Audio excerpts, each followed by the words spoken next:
श्री राधारमण चरणं शरणं।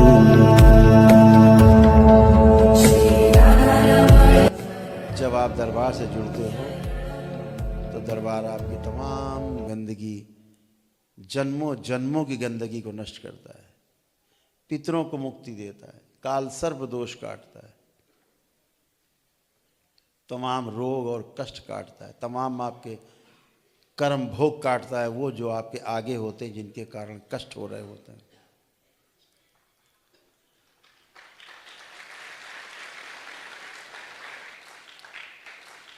तब आप ध्यान साधना के लायक बनते हो, आप बन के बैठे हो।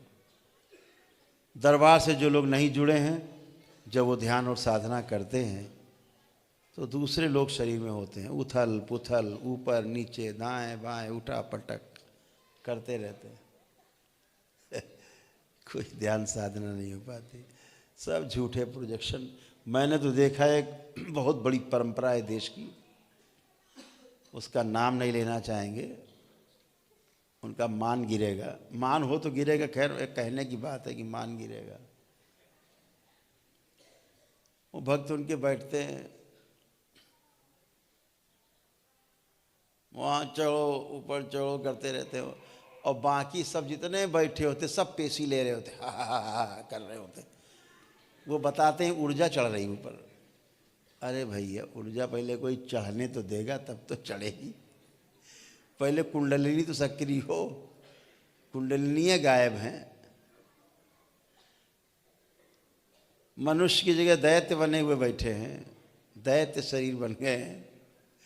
बहुत लोग तो दैत्य पैदा होते हैं लेकर के साथ में, दैत्य बने होते। ये कहाँ से ध्यान साधना करने देंगे? कूदते रहो बैठे एक ही जगह पे, और जिंदगी भर कूदते रहते हैं। इस दरबार में आते हैं वो लोग, उनके शिष्य, यहाँ अच्छे होके स्वस्थ होके, और तब जाते हैं। तब वो कहते हैं पहली बार हमने जाना ध्यान साधना क्या है, पहली बार हमने जाना होश क्या होता है। बेहोशी पूरा परिवार, और नाभि के पास से सड़ रहे हैं सब, पूरी परंपरा में नाभि से नीचे सब सड़े जा रहे हैं। सारे शिष्य भक्त उनके खुद भी सड़ गए, वो खुद भी सड़ गए हैं, यहाँ से हो करके घर में पड़े हैं। अब उनके सुपुत्र जी ने जिम्मा संभाला है। अब वो डर के मारे सामने नहीं आते, विदेश भाग गए। महाराज जी विदेश भाग गए, यहाँ रहेंगे तो पोल खुल जाएगी, तो न चल सकते हैं, न उठ सकते हैं, न बैठ सकते हैं।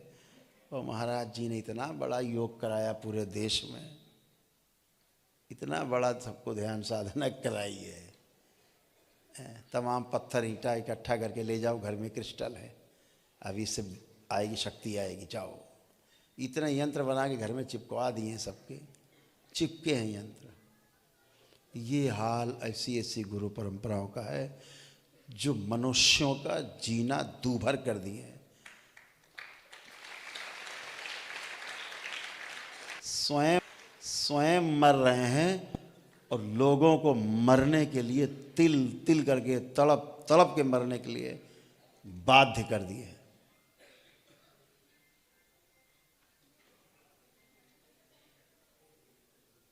शिव के नाम का इतना दुरुपयोग इस पृथ्वी पे हम पहली बार देख रहे हैं। मां कहां से होगी? वहां जहां शिव के नाम का दुरुपयोग होता हो, मां तो उसके आसपास नहीं फटकती। इसीलिए मां नहीं तो बेटे नहीं, है ही नहीं। माँ होगी तभी तो बच्चों की कोई केयर करेगा, कोई लालना पालना करेगा, उनका पोषण करेगा। पोषण माँ ही करती है, पिता नहीं करता, भूल जाना। पिता गाइडेंस देता है, पिता सिर्फ गाइडेंस देता, वात्सल्य बोलते हैं उसको, हिंदी में बोलते हैं वात्सल्य। गाइडेंस देना, आपके कपड़ों की व्यवस्था, आपके खाने पीने की व्यवस्था, आपके रहने की व्यवस्था, आपकी सुरक्षा करना, कोई आपको नुकसान न पहुंचा जाए, आपकी पढ़ाई लिखाई, शिक्षा दीक्षा की व्यवस्था करना, ये पिता का काम है। लेकिन आपको पालना पोषना, बड़ा करना, तमाम संस्कार देना, छाती से लगा के रखना, गीले पर सोना और सूखे पर सुलाना, आपको ये माँ का काम है।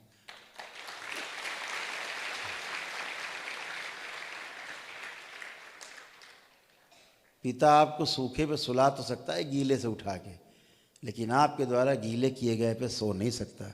ये सिर्फ माँ कर सकती है।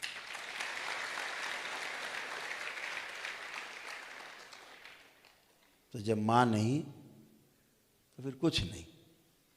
इसलिए ध्यान और साधना के लिए शिव और शक्ति का एक साथ होना जरूरी, आवश्यक, क्योंकि आप सभी के अंदर शिव और शक्ति दोनों के अंश विद्यमान हैं, सभी में हैं। केवल उसको सक्रिय होना भर है, केवल सक्रिय होना है।